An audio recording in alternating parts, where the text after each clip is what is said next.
Hi, I'm Dr. Rebekah, also known as the Girly Organist, and I have a proof of the booklet for the Chamber Opera on the weekend. It's very beautiful.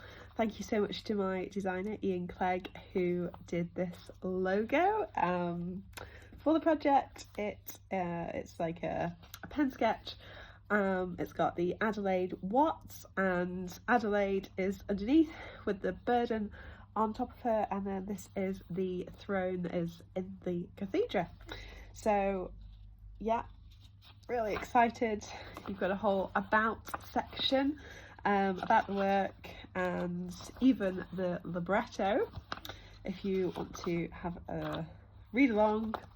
Bios of all of those involved, the team who are key, Adelaide herself, thank yous, and my wonderful research assistant Helen Lunn, and yeah, it's coming. And then this really cool picture of me that someone took of Liverpool Anglican Cathedral, and you can just see me there in July playing the organ.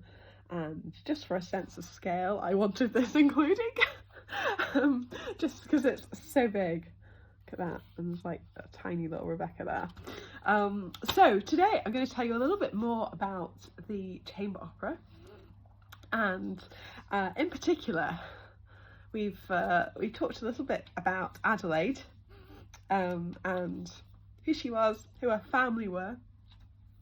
So I wanted to tell you a little bit today about Lateefa, or the character of Lateefa. Now this is the personal part, I suppose, of the opera, because you know, when we're creating anything, it's very much part of us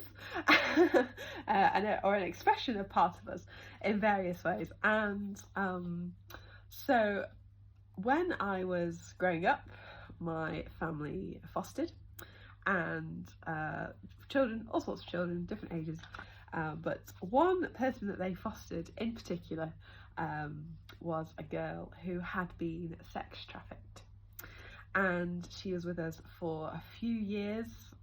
She'd been sex trafficked from a country in Africa, and had been saved by, you know, social services over here, extracted, and she stayed with us for a few years. And so the topic of slavery in that sense, modern day slavery, and what that looks like, is something that I feel quite strongly about, and I'm happy to go on the record for that, and also FGM as well, as the sort of area that I feel really strongly about, and I'm going to say wish I could do more, but it's not necessarily quite the right time to do that. So I try and include it in some of my work as I can, and so I wanted to tell the story, not of the actual you know, girl who I shared a bedroom with for 2.5 years growing up, but to share a story of you know, an adult and a version of her, and if that had happened to her as an adult. So yes, Lateefa is really personal parts. Slavery, modern day slavery, looks very different, and it's very easy to think, oh, this is something that is so far removed from everyday life.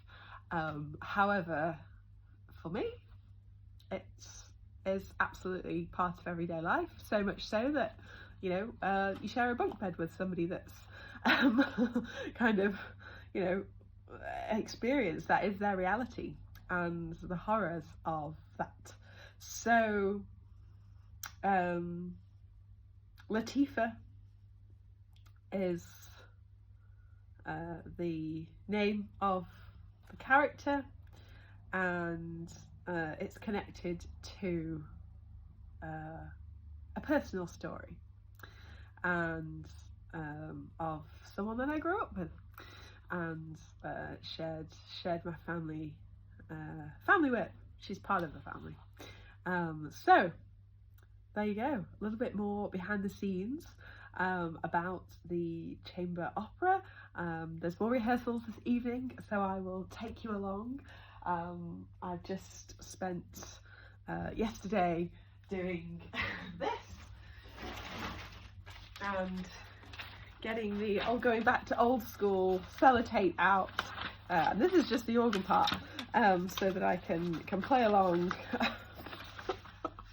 So I'm going to do some more practice on the piano now, ready for later on. Okay, part 4, over and out.